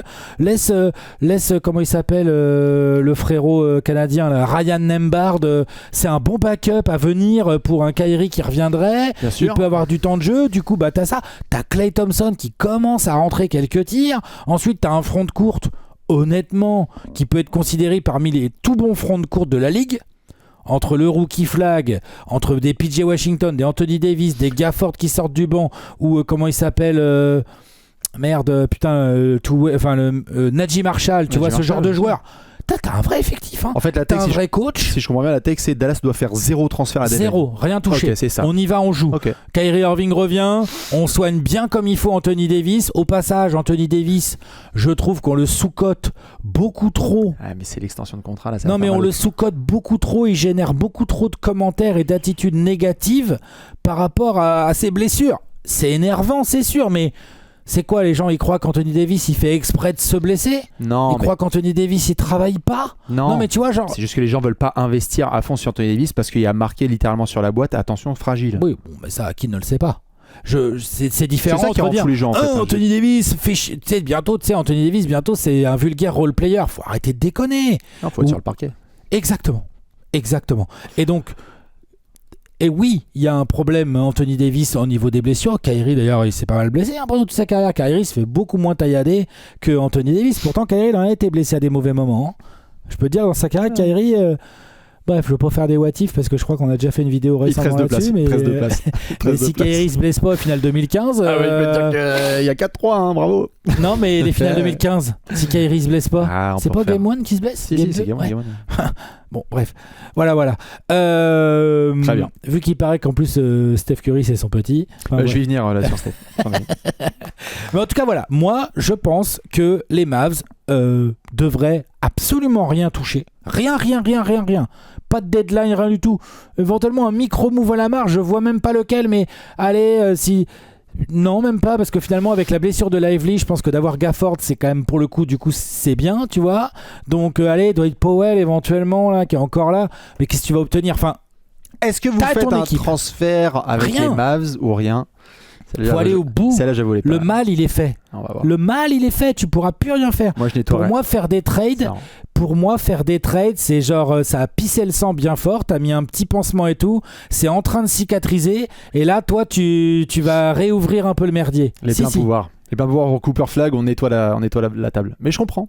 Celle-là elle est une populaire parce qu'il y a plein de gens qui veulent du transfert. Ouais, mais tu vas faire ça, donc tu vas avoir une équipe autour de Cooper Flagg, mais c'est déjà l'équipe de Cooper Flagg quasiment, franchement. Et Cooper Flagg, il va apprendre avec des Kyrie et des Anthony Davis. C'est des bons professionnels. Ok, ils se blessent trop, mais c'est des bons professionnels. C'est des mecs, ils n'ont jamais eu, à ma connaissance, trop. Bon, Kyrie à Boston, ça s'est mal passé, tu vois. Mais sinon, tu vois, à Dallas, Kyrie, j'ai l'impression que les gens le kiffent. Oui, bien sûr. Tu vois que ça se passe bien. Et Anthony Davis, il a pas de casserole incroyable. Non, quand il est là-dessus. parti des Pels, c'était nul, mais sinon ça va. Ouais, voilà, mais il avait envie d'aller. Putain, le mec a joué combien d'années au Pels? Partir des Pels, honnêtement. Bon, bref, c'est ne la lancez manière. pas sur les Pels. C'est la manière, Oui, c'est oui, le la Soul manière. Folks avec le t-shirt. La manière, elle est un peu cracra, c'était pas ouf, mais le gars, on avait plus rien à battre, il en avait marre, il avait envie de se Il a casser. mangé une pizza avec le Des Pélicans, et franchement, à mon avis, il est pas le premier, il sera pas le dernier. Hein. C'est pas une autre populaire take de vouloir partir des Pels. Oh, dis donc. Donc, Cooper Flagg, on peut aussi imaginer que de toute façon, ça sera son projet, hein, parce que là, clairement, le type a 10 ans de moins que tout le monde, donc ça sera son projet, et qu'il ait fait ses premières années en étant allé en play-in, au play-off avec des Anthony Davis, des Kyrie Irving et tout, et si ça veut bien sourire, en fait sur un premier tour il y a une équipe en face qui a un petit blessé et puis il se retrouve comme des cons face à des Mavs un peu chauds, et en fait Cooper Flagg dès sa première saison il se retrouve à avoir des ballons dans le money time en mid-conf.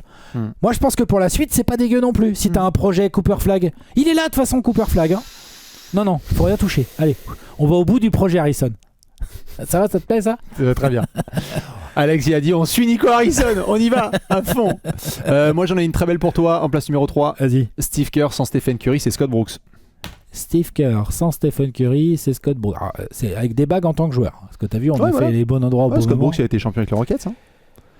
Oui, mais enfin, il a combien de bagues Kerr en tant que joueur? 150 000. On a fait un top 10 bon endroit, bon moment. Steve Kerr est là. Je pense que Steve Kerr, il peut verser 50% de son salaire à Stephen Curry jusqu'à la fin de sa vie, il n'y a pas de problème. Je parle de ça pourquoi? Parce que déjà, que ce soit avec Golden State ou même avec Team USA, lorsqu'il y a quelqu'un qui doit sauver la peau de Steve Kerr, c'est Stephen Curry.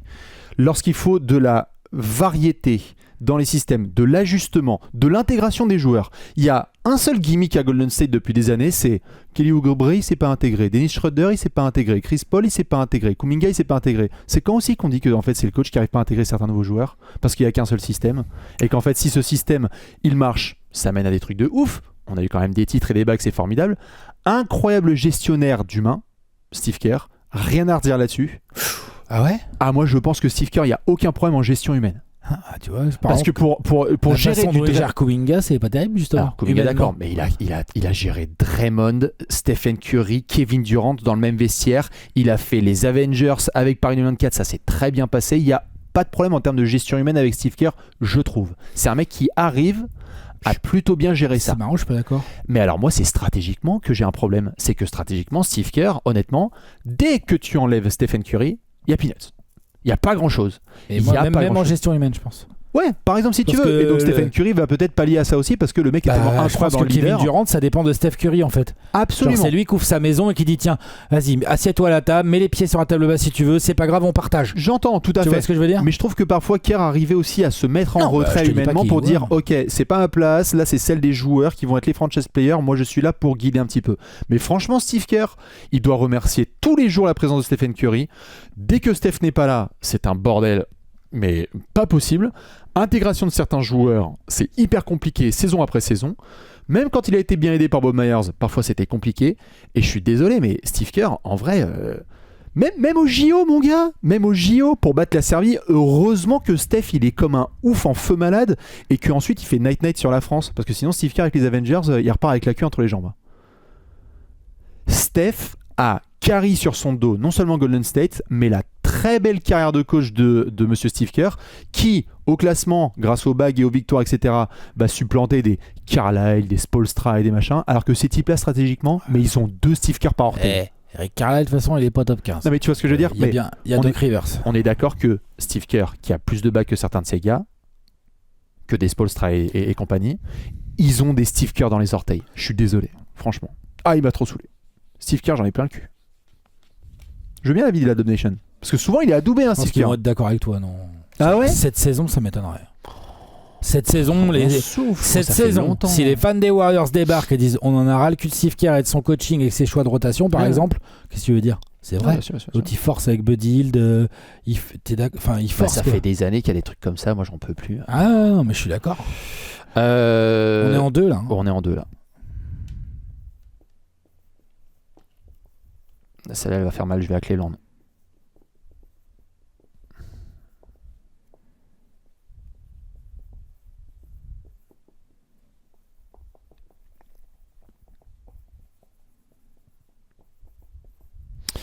En place numéro 2, Alex, qu'est-ce que tu nous as mis? J'ai mis que Nikola Jokic finira top 2 minimum. J'aurais pu mettre top 1 des meilleurs joueurs offensifs de toute l'histoire. Ouais. Tu penses que les gens sont pas... Ah bah oui. Ils mettent qui devant? Bah, je sais pas, Jordan, KD, Kobe, Harden, Steph. Il y a des gens qui mettent Steph devant. Bon, Steph, je peux entendre. Bah, pas moi. Mais... Ah bah, j'ai dit joueur offensif. Hein. J'ai pas dit shooter. Hein. J'ai dit joueur offensif. Hein. Ah bah, pas moi. Ah, t'as vu, je critique pas parce qu'il y a 2 poids 2 mesures sur Jokic. Non, mais... non, ne critique pas. Mais non, ouais, je pense que... C'est qui, du coup, ton numéro 1? Bah, ça peut être Jokic. Faudra voir la suite de la saison. Tu penses qu'on est en train de voir le meilleur joueur offensif de tous les temps? J'avais mis KD, je crois, à l'époque, quand on avait fait le top 10, hein, je crois. Bon, ça va être dur d'aller chercher KD quand même, je trouve. Mais en fait, on sait pas, il a que 30 ans, Jokic.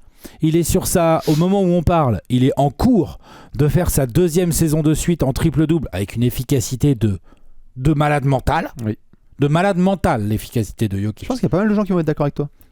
Ah ouais? Ouais, ok. Ok, ah bon, c'est marrant parce que je vois beaucoup de le gens meilleur qui vont pivot parler offensif de d'Arden. l'histoire. Ah, pivot offensif, oui, oh là là.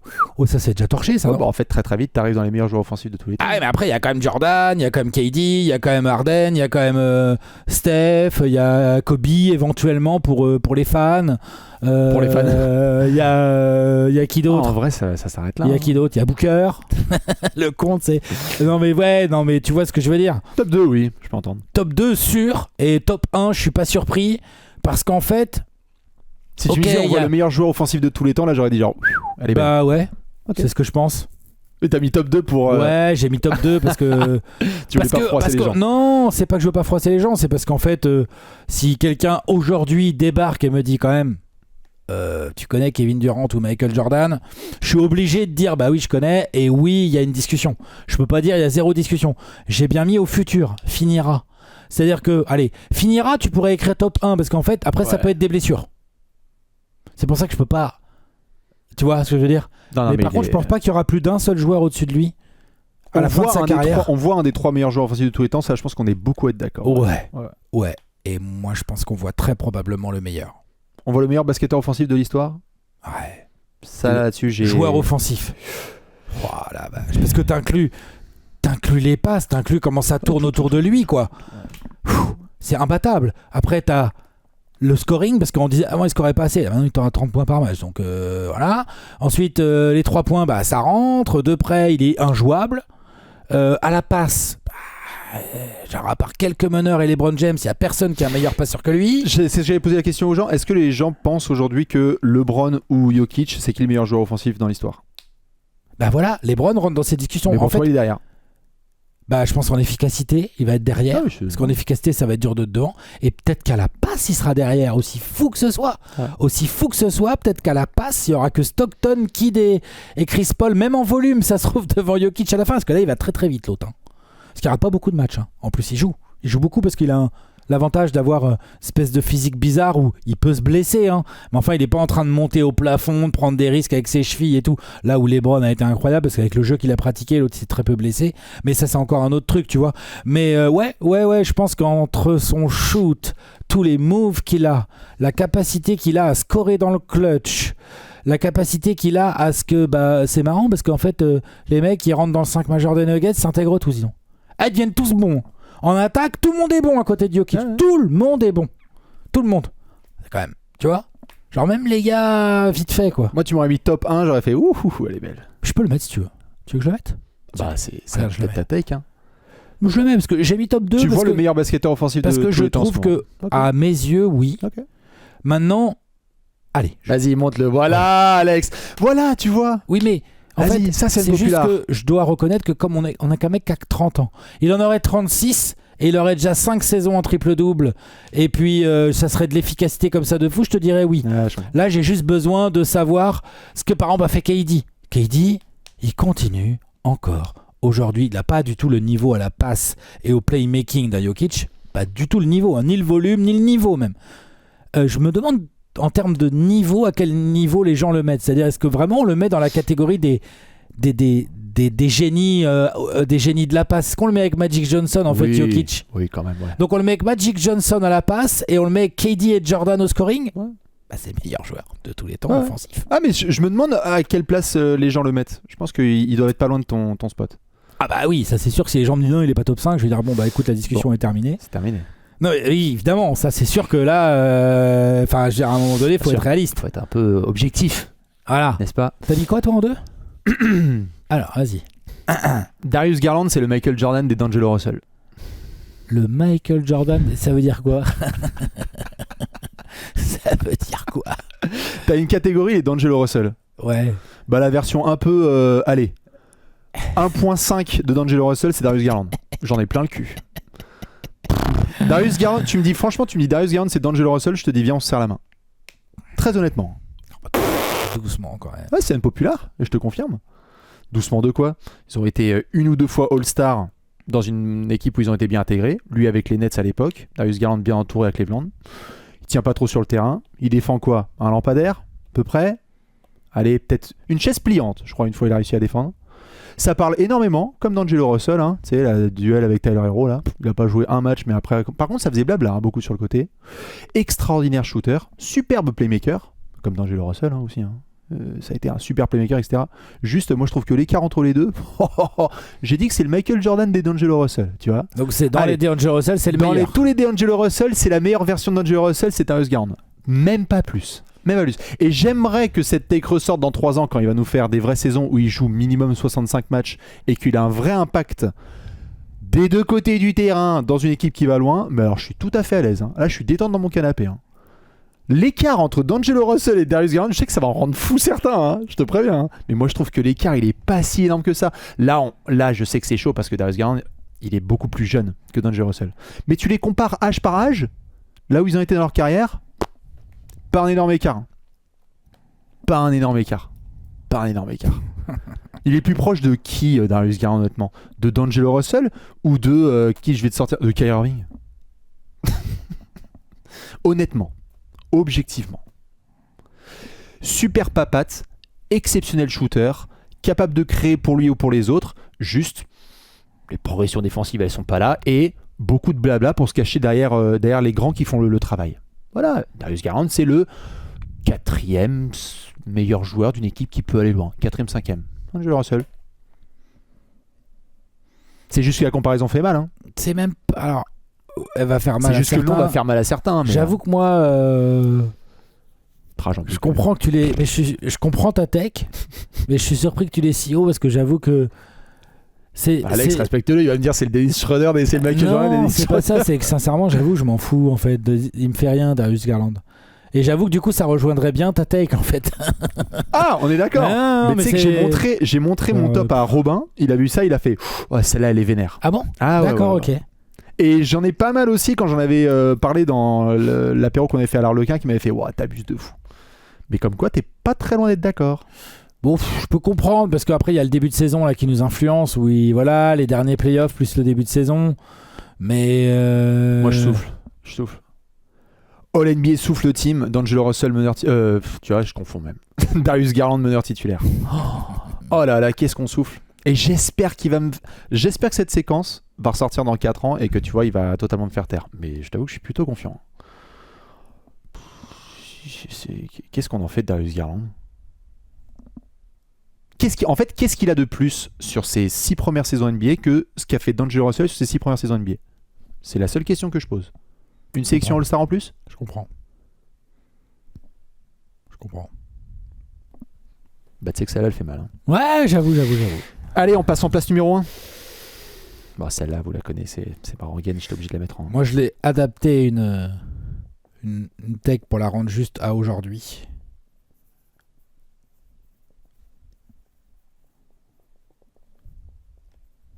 Qu'est-ce que t'as, Alex? J'ai mis le handle, c'est la qualité la plus surcotée aujourd'hui. Oh le salaud, je suis tellement pas d'accord. Ah mon Dieu. Bah, arrête tes conneries. Ah mon Dieu. Arrête. On en fait beaucoup trop. Alors, attends. Bah c'est ça, c'est le truc le plus surcoté quoi. On en fait beaucoup trop avec le handle. La plus quoi. surcotée, c'est le handle? Bah ouais. C'est tellement important. Bah non. Les joueurs qui ont pas le handle, ils perdent pas en NBA. Tu t'en fous. Tu rigoles, il y a plein de joueurs sans handle ou... Non, attention. Il y a plein de joueurs avec un handle vite fait. En NBA, il y en a plein. Ouais, mais ils percent pas. Oh, ça va, il y a des gros joueurs avec des handles vite fait. Bah, déjà, les intérieurs, il y en a plein avec des handles vite fait. Vite fait. Je te dis pas qu'ils savent pas dribbler. Je te dis que c'est la qualité la plus surcotée. Tout le monde peut pas être Kyrie Irving. Voilà. Non, ou alors, Steph. Tu vois. Et du coup, là-dessus, t'as on parle des mecs, français. ils ont de Kyrie Irving, ils ont que son handle. C'est pas une carrière NBA, ça. Hein. Non, bien sûr. Bah ouais. Mais de là à dire que c'est la plus surcotée. Bah, il y a quoi d'autre de plus surcoté que le handle? Bah, on Parce a que fait les une émission, qualités t'avais dit physiques- c'était le talent. Oui. Alors, le talent, c'est au global. Mais ça serait plus une all-time. C'est pour ça que je l'ai pas mise là. Pour moi, le talent, c'est le truc le plus surcoté all-time. Mais ça serait dans un unpopular opinion all-time. Parce que c'est valable dans d'autres époques. Tu vois ce que je veux dire? Et ma théorie, à l'époque, vous pourrez la voir, c'était dans une émission sur la chaîne de Paris en Sport avec Nadir Rifi. Absolument. Et Giorgio. D'ailleurs, que j'ai dû bien expliquer ma théorie parce que Nadir, il m'a regardé, il m'a fait « Qu'est-ce que tu fais ?» Qu'est-ce que tu fais, frérot? Moi. Mais après, il a compris après ce que j'ai lui dit. Mais ce que je voulais dire, c'est que le talent... on cherche trop le talent, et en fait on voit bien que les intangibles du genre, est-ce que le mec il va bosser pour faire fructifier son talent, est-ce que le mec il est capable d'entretenir son physique, est-ce que le mec a le mental qu'il faut pour avoir la discipline physique tous les jours et donc entretenir son physique et donc travailler et donc faire fructifier son talent. En gros, je veux dire, le talent il arrive toujours à la fin.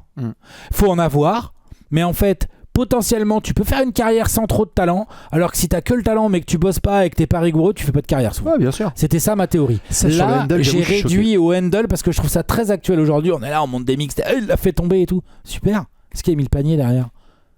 Non, Oui, ça, oui. c'est bien, bravo, beau panier, c'est tout. Moi, j'en ai ras le cul. Il n'y a pas du côté, un grand joueur qui a pas de handle. Ah bon? Genre, excuse-moi, mais justement, on vient de parler par exemple de Jokic, il a Jokic pas un handle de fou. Il a un touché à C'est pas mal. Là, c'est pas du tout sa qualité numéro 1, c'est tout en bas de ses qualités, c'est ça que je veux dire. Ah, c'est tout en bas. Il y a quoi de moins important chez Jokic que son handle? La défense. Je veux pas le Non, critiquer. mais parce il que est pas sinon, bon. On va dire qu'il est pas bon en défense. Dans les qualités qui le font gagner et qui le font être un grand joueur, le handle, c'est pas du tout ce que tu vas citer en Non. premier quand tu prends Bien Jokic. sûr. Oh. Bien sûr. Même Doncic, hein, c'est pas du tout le truc que tu vas citer. Il est bon le handle de Doncic. Il est Mais incroyable. c'est pas handle du de tout le Doncic. truc que tu vas citer en premier. Si tu vas citer son intelligence, il dribble pas si bas et tout. Il est bon son handle, mais il est pas non plus fou. Alors par contre, t'as plein de mecs qui ont un super handle, mais lol. Tiens, Darius Garland, tiens, il a un putain de handle. C'est vrai ou pas?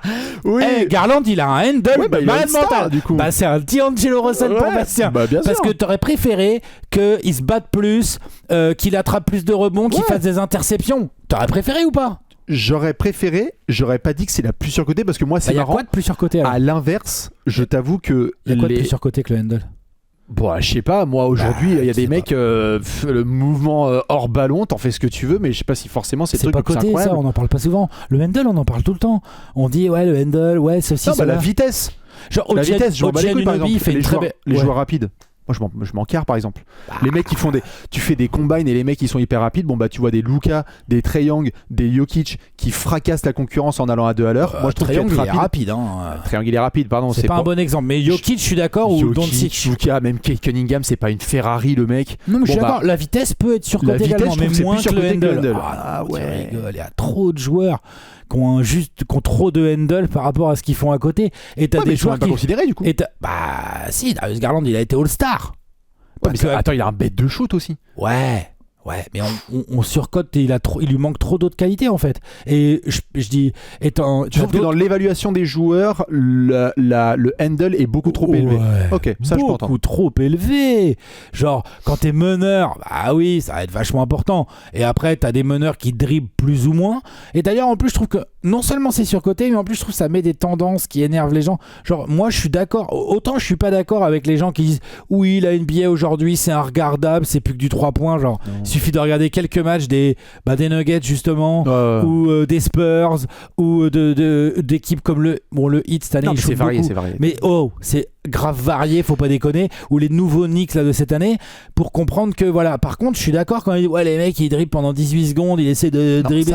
ça, C'est pète couille. Mais ça, c'est parce qu'on met trop sur un piédestal le handle. Alors c'est marrant parce que c'est ouf. C'est pas ça la base du basket. La base du basket, c'est de mettre le ballon dans le panier. Oui. C'est pas de dribbler. Ah non. Non mais je suis d'accord. Non, Juste, non. c'est C'est marrant. de faire des passes. Moi je suis pas à l'opposé, mais je suis très très loin de cette take pour un truc, c'est que qu'est-ce qui nous frustre le plus avec le fait notamment que des mecs comme Bilal ou Zachary n'explosent pas dans leur progression?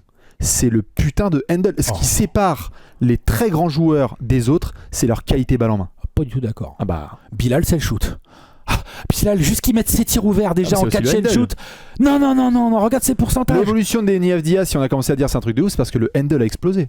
L'évolution des joueurs lorsqu'ils deviennent très forts, c'est quand le handle. Je te dis pas que le handle sert à rien. Siakam, je te dis que c'est le plus surcoté. Siakam, c'était un mec qui était un éboueur à la base, il a développé son handle, c'est devenu un all-star. Non, il s'est mis à rentrer les tirs. Et aussi les tirs, bien sûr.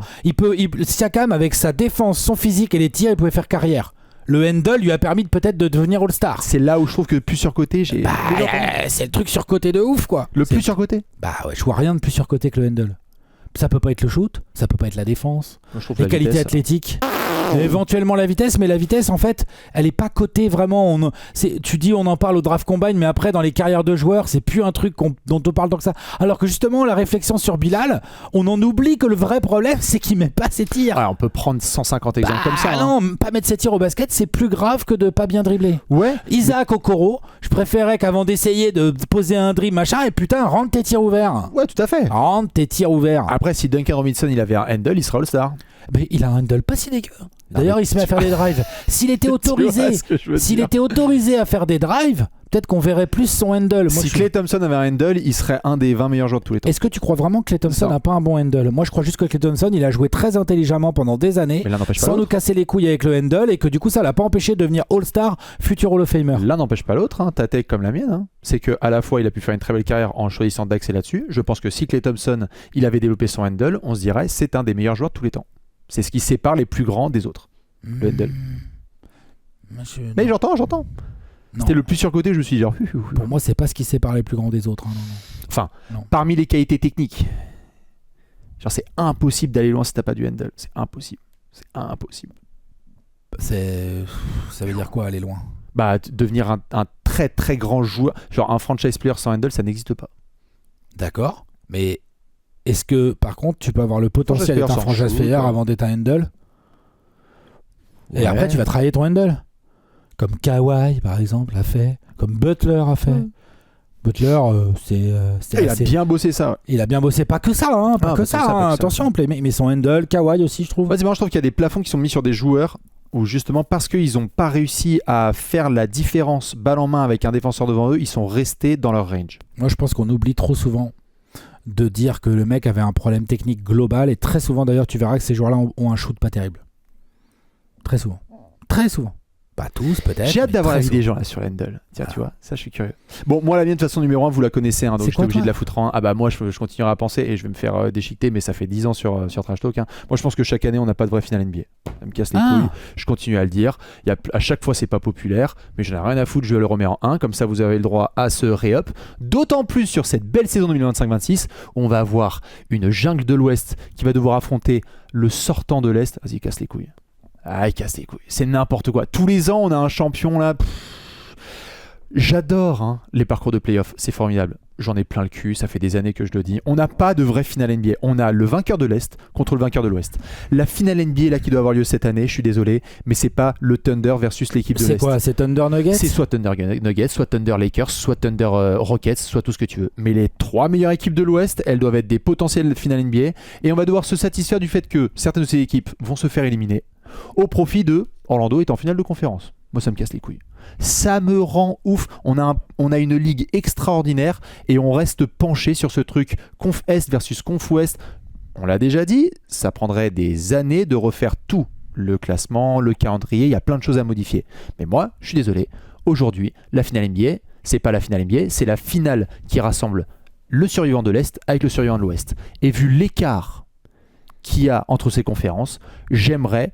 Moi, l'année dernière, la finale NBA, j'adore Indiana, hein, mais je trouve que la finale NBA, c'était Thunder Nuggets en demi-finale. Vraiment, sincèrement, ce sont les 2 meilleures équipes de NBA qui se sont affrontées en 7.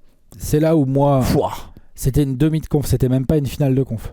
Ça, c'est l'Ouest aussi qui veut ça. Absolument. Donc, bah, moi, ça me rend ouf. Là, cette année-là, on va avoir Lakers, Rockets, Nuggets et Thunder dans un potentiel dernier carré, et il y a 3 de ces 4 équipes qui vont pas aller en finale NBA. Au profit de, on va avoir de l'autre côté le match à 1h du matin, on va dire ouais les Cavs sont en finale. Pardon. On a un truc, on a une saison régulière incroyable. T'inquiète, On a des playoffs de fou. Ce sera pas les cas. Non mais c'est pas les cas, je suis d'accord.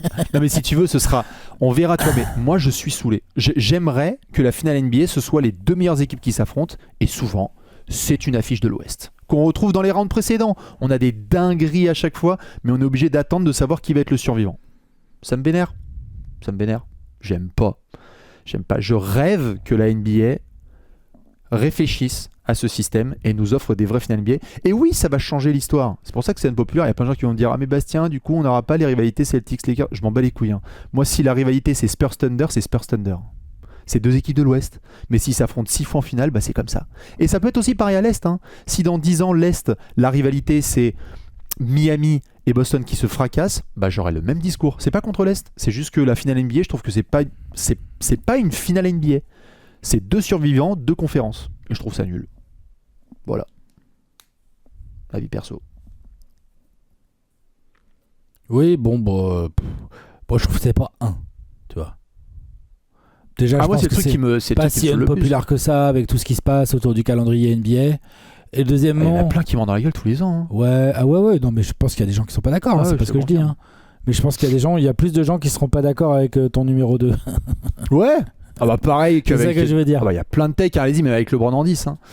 Mais bon, c'est le but de l'exercice aussi, c'est d'avoir des opinions un peu impopulaires. N'oubliez pas le handle. Et n'oubliez pas le handle, bien évidemment. Handle mid peut suffire. Je suis pas d'accord en plus. Si trop. Ah non mais j'entends. On va montrer le gros tableau. Les 11, le gros tableau avec donc voici le top 10. Je sais pas ce qu'on a réussi à mettre comme écriture, mais on a réussi. Hein, on va mettre fuck le handle, Alex. C'est écrit petit, hein, on a écrit en patte de mouche. Dites-nous, vous, surtout, quelles sont vos ou quelle est votre unpopular opinion que vous allez défendre coûte que coûte. Nous, ce qui est sûr et certain, c'est qu'on va vous faire des gros bisous. On va vous retrouver lundi prochain pour un nouveau top 10 all time pour finir cette année 2025. Passez une très belle semaine de fête. On vous fait plein de bisous avec Alex, Léonce, Bibi et toute l'équipe de Trash Talk. Joyeux Noël tout le monde. Exactement. Et à très vite sur la chaîne YouTube de Trash Talk. Des bisous. Ciao. Ciao.